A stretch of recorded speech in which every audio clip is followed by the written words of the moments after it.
Hello and welcome to Geeks Anonymous. This is our unboxing review of the new Star Wars Armada core set, freshly arrived yesterday and today.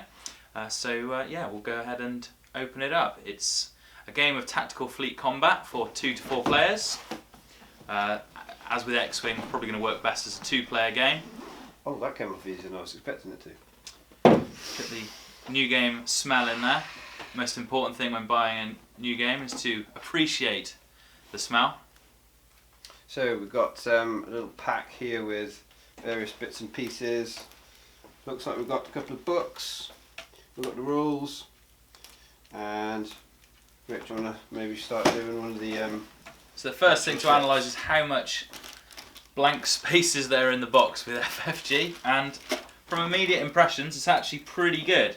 There's quite a bit in there, as you can see, a couple of dividers, but some good pack of dice, all of your plastic stands, the new orders stands. So there's Learn to Play booklet. It's got a very snazzy looking diagram thing on the back there. So this will be the quick rules, which we'll be going through very shortly. The next 2 hours. Yeah. Rules reference. Oh, that's nice. Yeah, so that's going to be the actual sort of proper full reference in there, which is great. That sort of thing makes me think that they're gearing up for quite a bit of tournament play with this. Yeah, that's quite a handy thing for well, this is perfect. Well, they used a quick reference on the back as well. X-Wing tournament stuff was that's how they designed X-Wing stuff. It was good for tournaments, wasn't it? Okay, so we've got loads of card pieces here. So this is going to be for all the different bases, because of course there's a whole array of different dials and everything on the bases of all of these, as well as lots and lots of little tokens along the way. So yeah, it's all fun stuff. Oh, there's even battlefield pieces. Look, there's a space station. No That's no expense. space station. No expense spared. It's a moon. As you can see, there's the comes with the 6 different cards for the 3 main capital ships. I actually thought it was only going to come with the 1, and then when you actually bought the individual packs, you were going to get the other. So you've got the Corvette A and B, the 2 versions of the Nebulon frigate, and the 2 versions of the Victory Star Destroyer as well. So that's good. Load of upgrade cards. And the squadron cards as well. And then let's have a look at the fighters. So special dice here. So we've got these are the different ranges, different range dice. So the red ones are the furthest range, I think. Blue in the middle, and the black are the closest. And yeah, that's got the most hit icons on it as well. So nice dice. I'm sure we're gonna have to get another pack or 2 of these. So first impressions of the fighter models are, given their size, they're pretty well moulded. There's no sort of bits of flash hanging off them or anything like that. They look pretty cool actually. I think they'll stand up well to some good dry brushing. Pretty quick and easy to... No idea if this will focus on this, but they're extremely diddy, but very cool. Yeah, and there's your TIE fighter as well. Yeah, so that's quite good quality actually for the size of it, and they all look pretty... It's got some detailing on as well. Yeah, so that should be quite quick and easy to dry brush. Yeah.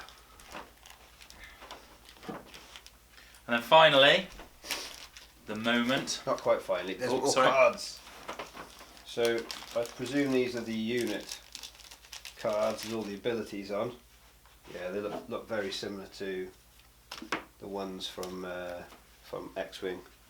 You've got X-Wing Squadron, 2 X-Wing Squadrons. So these are, so this is all the squadron cards. So you have cards for squadrons and then the big cards for the cap ships. And then these are... It's even got characters. So you've got Luke Skywalker and you've got Howl Runner. Nice.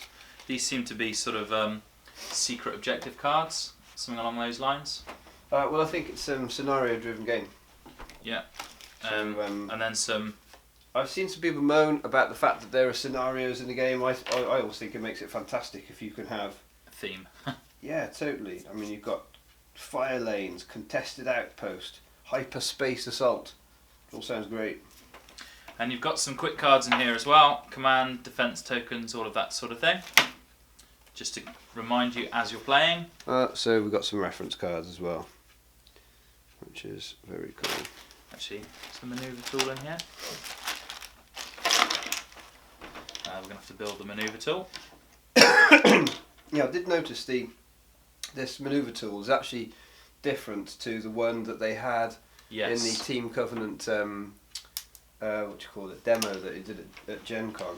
It actually looks quite a bit flimsier than the. Don't clip it together yet, just in case it's the. Yeah. It looks a bit flimsier than the ones that have been shown in the demos and things. To be honest, because the one that they had in the demo was card and plastic.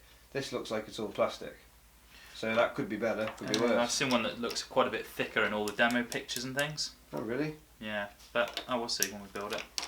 And then finally, the ships, the main capital ships. So in here you get the Victory class Star Destroyer, the Nebula B frigate, Nebulon, sorry, and the Corellian corvette, of which the most famous is the Tantive 4. So let's have a look. They're so we sellotaped in. Are they not? I don't know. I'll try a different one.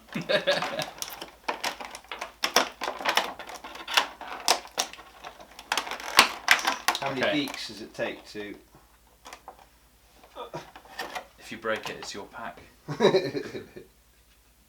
Yeah, so again, exactly what you'd expect if you've purchased any of the X-Wing, slightly larger models, brilliant detail, fairly good paint job on it as well. One thing I do like about these is they seem to have done quite a bit of work on the stands themselves. So the stands are now a lengthy slot-based stand instead of the single protruding stand, certainly on the bigger ones. It's still a single slot on those, yeah. But yeah, that's a beautiful model.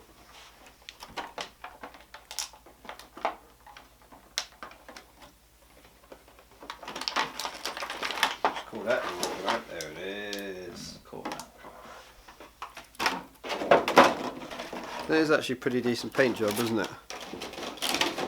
I like the fact that the engines have all been painted as well.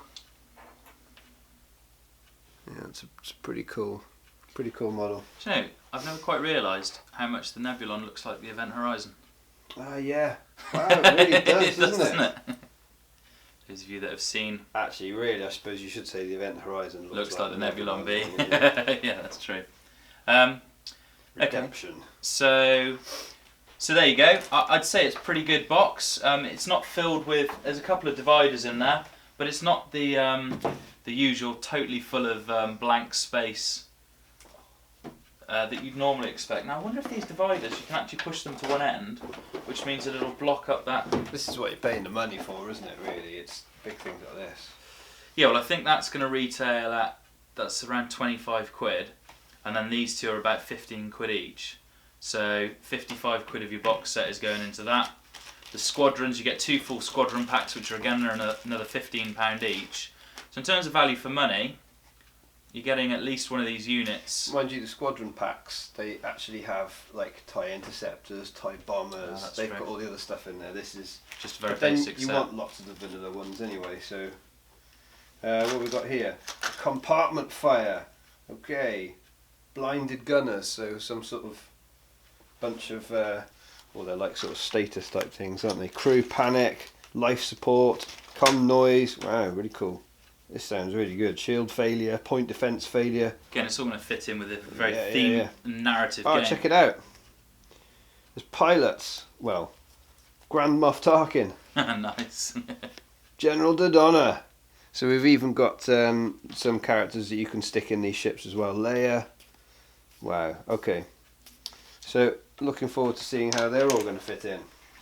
So, value for money, because it's quite an expensive box set. This comes out at $79.99, but if you shop around, you can get it for between sort of 65 and 70. What are your feelings? Well, initial impressions are not bad, really. I mean, it's quite smart. It's quite smart plastic. The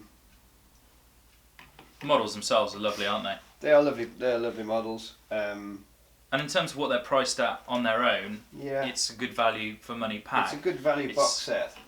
So 25 quid for a Star Destroyer. But I guess the value of these things is always in how much play we're going to get out of it.